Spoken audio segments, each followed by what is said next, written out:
mēs atrodamies Saules novadā pie Airīšu muzeja, kur tika izveidots muzejs pirmajam pagaidu valdības bruņoto vienību komandierim Oskaram Kalpakam. Oskars Kalpaks praktiski bija īstais cilvēks īstajā laikā. Pēc Pirmā pasaules kara, lai gan uz vietas Latvijā viņš bija ļoti maz zināms, viņš novembra beigās devās pie pagaidu valdības, un kad lielākā daļa visi latviešu augstākā virsnieki uzskatīja, ka Latvijai šī neatkarība būs ļoti grūti iegūstama vai nebūs iegūstama, un devās tālāk uz ārzemēm, Oskars Kalpaks tieši devās pie pagaidu valdības un šo grūto uzdevumu uzņēmās. Ko tad Oskars Kalpaks tādu izdarīja, lai viņa vārdā būtu nosaukts vesels muzejs? Oskars Kalpaks bija Latvijas brīvības cīnītājs, dzimis 1882. gada 6. janvārī. Kalpaks krita 1919. gada 6. martā, kļūstot par nacionālu varoni un simbolu Latvijas brīvības cīņās. Interesanti. Man radās jautājums, kas tad vēl varētu būt nosaukts Oskara Kalpaka vārdā? Skatāmies! Oskara Kalpaka vārdā nosauktas vietas Kurzemē, ielas Krundā, iela Liepājā, tilts Liepājā, profesionālā vidusskola Kandavā, kā arī laukums Saldū. Bet es nesaprotu, kāpēc vietas tiek nosauktas cilvēku vārdos? Problēma pieminekļiem ir, ka vairāk no tiem atrodas nosacīti nekurienes vidū, kur daudz cilvēku neiegriežās, ar to tā piemiņa viņi arī diži šo funkciju nepildi, ja vien nav kaut kur pilsētas vidū kā pilsētas atbrīvošanas piemineklis. Šo problēmu jau tajā laikā nosacīti mēģināja atrisināt ar, piemēram, kā Kalpaka tiltu nosaukšanu lielu vīru vārdos, kad tiltus, ielas, skvēres nosauc ar tieši tādu domu, kad tālāk cilvēks kāds domās, piemēram, Liepājā dzīvos puiku vārdā Pēteris, kurš brauks pāri Kalpaka tiltu un reiz aizdomāsies, kas īsti bija Kalpaks, kādēļ viņa vārdā tiek nosaukts tilts un kas man būtu jādara, lai tiltu manā vārdā nosauktu. Tālāk jau viņš dosies uz vietējo bibliotēku, meklēs informāciju par Kalpaku un nonāks pie secinājuma, ka Kalpaks darīja lielas lietas Pirmā pasaules kara laikā Krievijas impērijas armijā un pēc tam arī piedalījās Latvijas neatkarības karā un turpina arī šos savus lielos darbus darīt.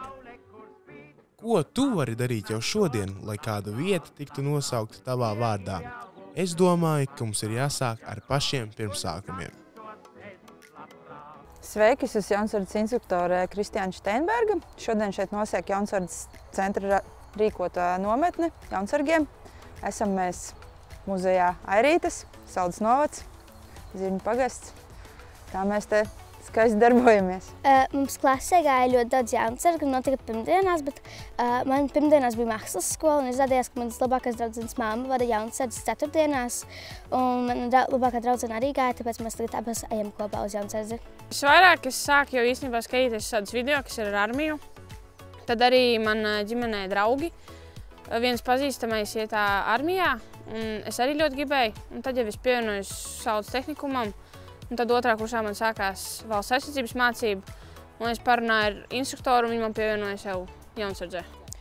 Man pamudināja tas, kad es jau no bērnības gribēju būt jaunsargs, arī zemesargs, un jaunsardzi ir man pamati.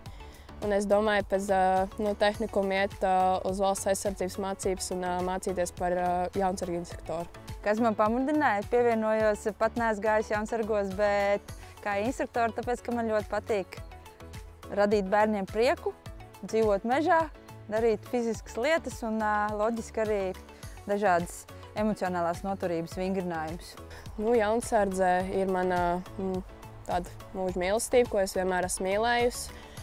Un jaunsardzē mēs vairāk ar pirmo palīdzību ņemamies un arī šaujam, mācāmies topogrāfiju un mācāmies noteiktā mēroga kartē un glābjam savu valsti. Kas tas ir? Faktiski mēs nodarbojamies ar pašdisciplinēšanas ieviešanu katram pašam, un man šķiet, ka lielākais mērķis ir radīt sevi ļoti lielu un spēcīgu emocionālo noturību, kas palīdz arī jaunietiem darīt visu to pārējo, ko mēs šodien te darām. Ceļam teltis un skrienam mežā, maskējamies un ar ieročiem darbojamies. Man liekas, jaunsardze ir kopīga vieta, kur jūs visi var mācīties visādas lietas. Un mēs stundās parasti nodarbojamies ar mācīšanos visādas lietas. Piemēram, kā mežā visādas lietas darīt, kā uzturēt ugunskurus un kā izglābt cilvēku dzīves. Jaunsardze ir, tā ir vieta, kas tev ļoti daudz iemāca dzīvē. Un, laukties var visu iemācīties.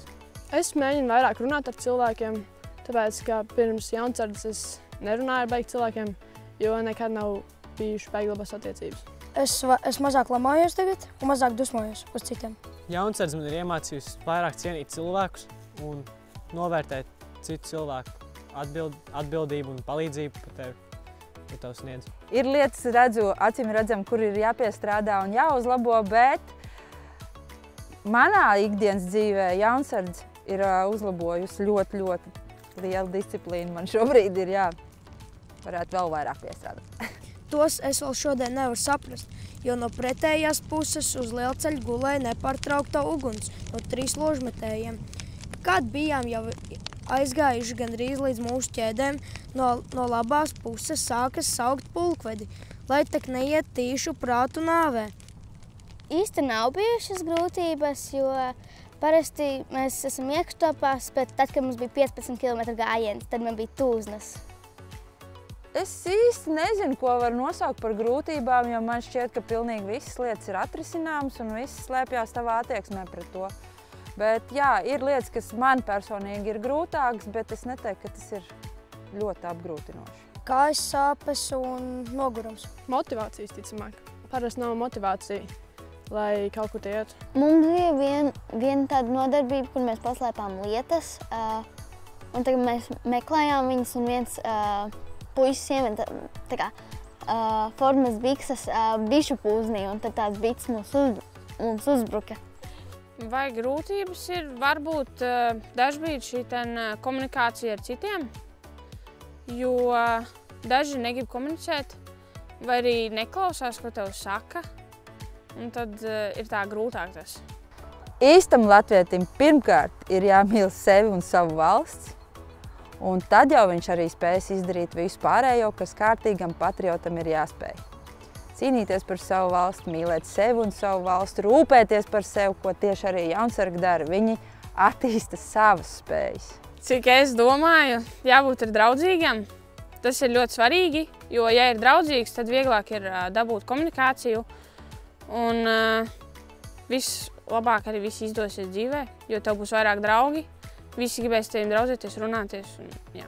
Disciplīna un stiprums.